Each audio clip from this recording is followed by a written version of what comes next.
আসসালামু আলাইকুম। আজকে আমি আপনাদের সাথে শেয়ার করব চিকেন স্যান্ডউইচ। রেসিপিটি ভালো লাগলে লাইক, শেয়ার, সাবস্ক্রাইব করে নেবেন নতুন রেসিপির জন্য। এটা খুব সহজভাবে আপনাদেরকে ঝামেলা ছাড়া বানিয়ে দেখাবো। প্রথমে আমি নিয়েছি ফ্রোজেন চিকেন। এগুলো মশলা মাখানো ফ্রোজেন চিকেন, ওগুলো আমি ফ্রিজ থেকে বের করে রাখছি।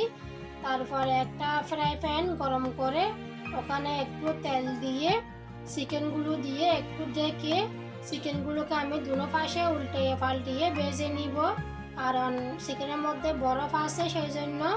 তো ঢেকে দিলে তাড়াতাড়ি সেদ্ধ হয়ে যাবে, ফ্রাই হয়ে যাবে সেই জন্য।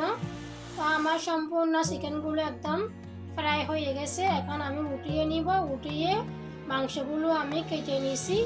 আপনারা আপনাদের পছন্দ মতো করে আপনারা কেটে নিতে পারবেন।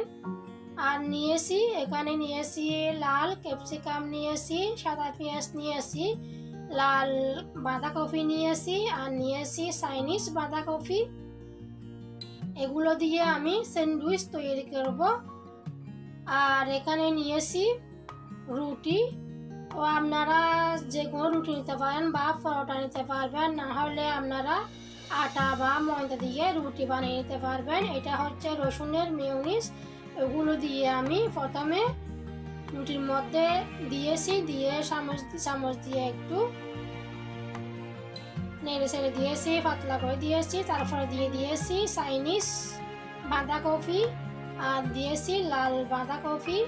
এখন দিয়ে দিচ্ছি লাল ক্যাপসিকাম, ওগুলো দিচ্ছি। আর দিচ্ছি মুরগির মাংস।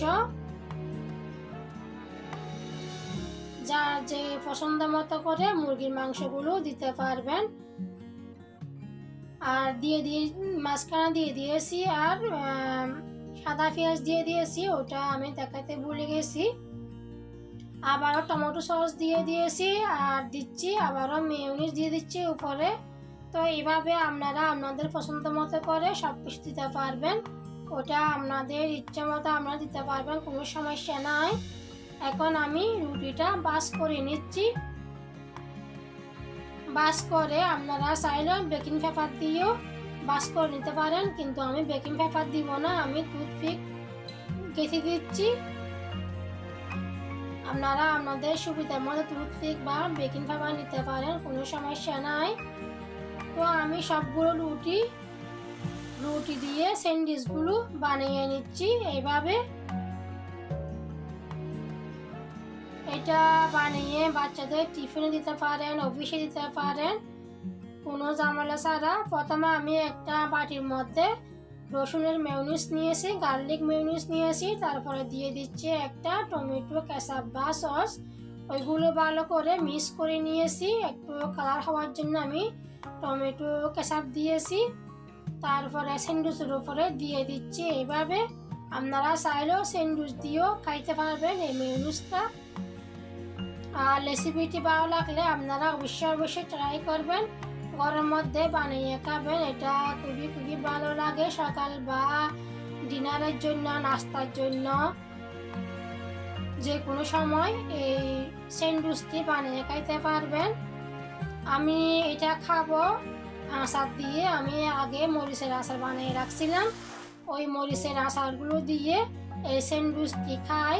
স্যান্ডউইচ বা শর্মা এই আচারগুলো দিয়ে খাই। গাজরের আচার, মরিচের আচার, শসার আচার, তো এগুলো দিয়ে খাই।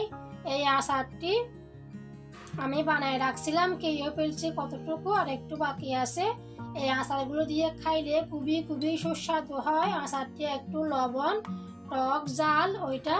তো এটা দিয়ে এই স্যান্ডউইচ খাই।